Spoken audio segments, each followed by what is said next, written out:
everybody, welcome to the Sisters Table. We are in Camelot Beach in Wainfleet, Ontario. We have here Kimberlee Freeman, and we are going to hear her story. Let's go in and sit around the table.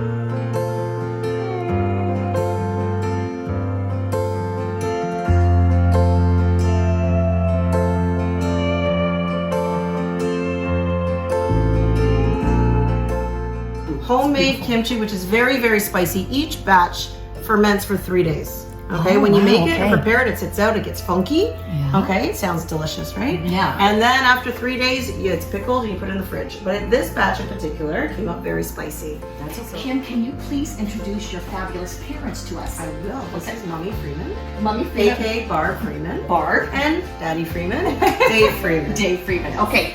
Now, there is a story behind this wonderful daughter of yours. We know that she's adopted, but there's a story behind that. Can you tell us how you found your Kimberlee? Well, Dave and I were children of the 60s, very much concerned about the earth, and we always decided that we would have 2 children. We'd have one born to us, and we would adopt one. And we were going to go live in Korea, and we decided, well, that would be the perfect place to do it.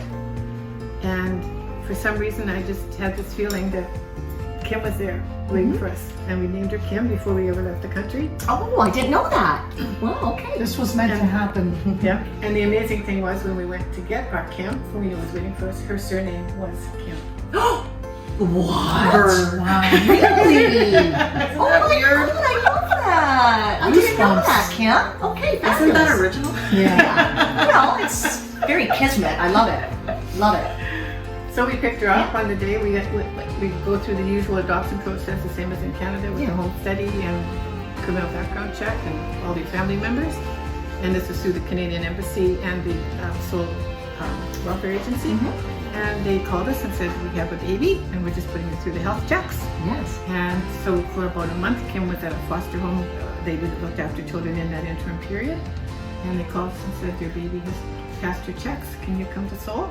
So Dave and I, with our daughter Tracy, who at that point was about 8 or 9, we went up to Seoul and they took us in the office, at the welfare office, and said, here she is. Easiest labor And ever. we found There's something else that's above all. I mean, where was she found? Oh, we want to go back that far. Yeah. Yes, we do. Okay. Yes, we do. When we went to get her, they gave us the whole background of her. And what had happened is a gentleman had come in who lived in the area that she was found. And he had found her alone on a bridge. But he knew about the welfare agency. There was something in his neighborhood, so he took her to that welfare agency and said, I found this child. And that was the welfare agency that was the one that we were dealing with. Wow.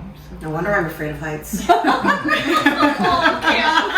Wow. How easy was the process to adjust, with Kim, with the adoption and everything?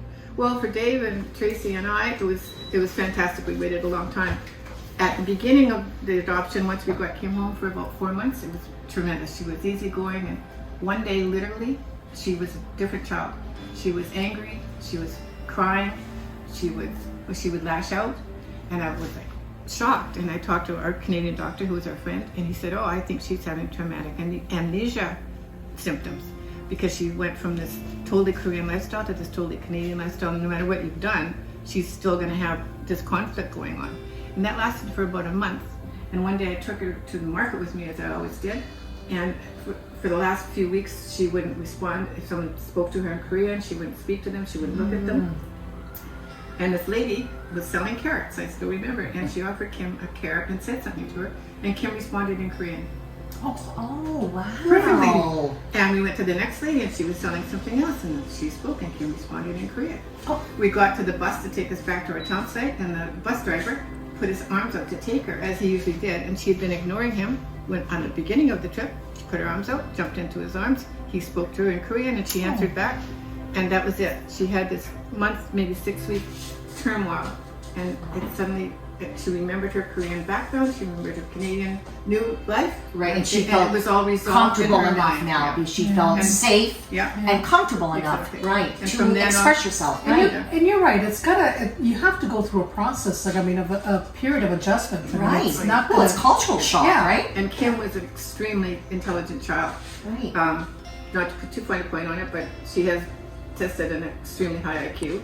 Oh. And when she was a small child, she did things that amazed us at what she could understand. And so for someone with that intelligence to have had that huge shift in one day in her life must have been. Okay. In Italy we say salute, but in Korean we say Tapsida. kapsida. Kapsida. Kapsida. Love it.